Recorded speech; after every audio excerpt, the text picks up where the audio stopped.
Recovery stage for Hurricane Ian has begun, and it is clear that the cost of this storm is going to be astronomical. I have Scott Maxwell here. So, Scott, a lot of question marks now as to whether Florida's insurance industry can cover this storm, considering they were already limping before Ian made landfall.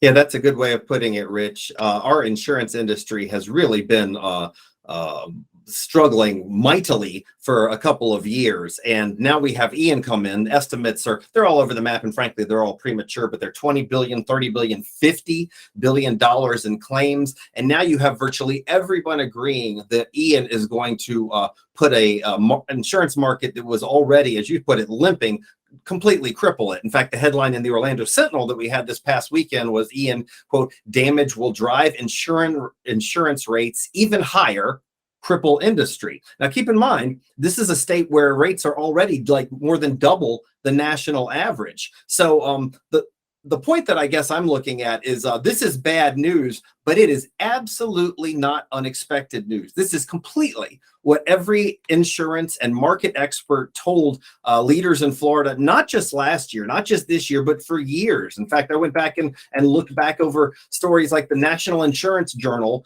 pinned a series of articles back in 2020 that says Florida property insurance market inches closer to crisis. Bloomberg wrote a piece the same year, Florida braces for storm of rate hikes. These are things that everyone said to Florida was going to happen and that this state did very little to address.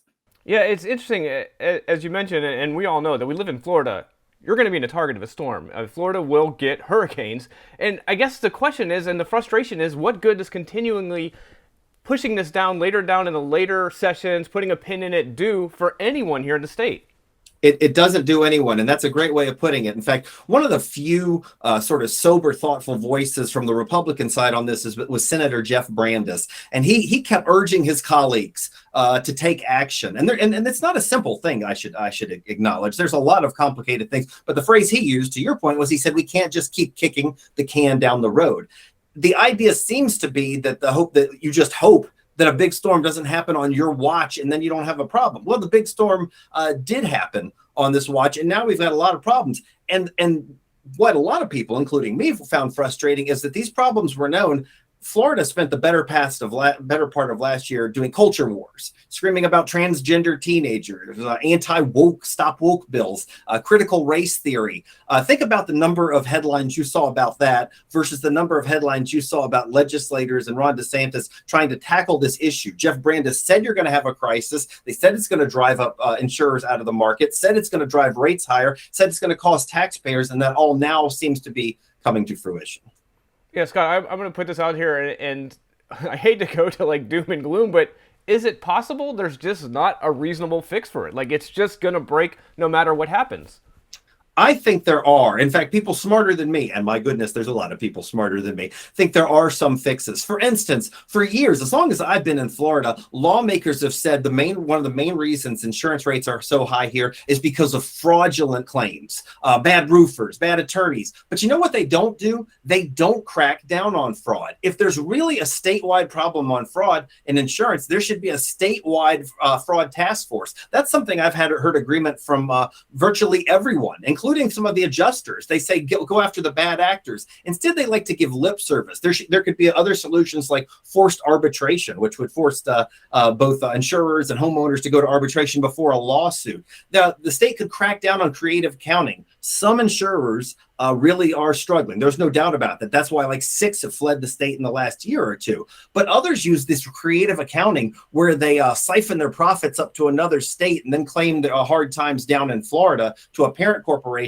And then, that's another thing to be cracking down on. I think there are smart things that smart people could do. Most everybody I've heard says get the best minds in the room together and treat this like a real problem. That's the thing that has absolutely not happened yet.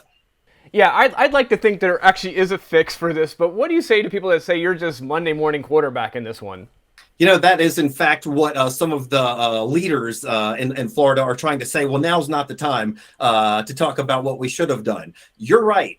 It is not the time. The time was weeks ago, was months ago, was years ago, when everyone told them to do this. So this isn't like Monday morning quarterbacking. To keep the football analogy going, the scouts told them they needed to take action back at the beginning of this year, in 2021, back in 2020. In this case, the coaches didn't listen, and now they don't want anybody looking at what the actual facts were. I think it's time to maybe think about putting new staff, new coaches on the field up in Tallahassee.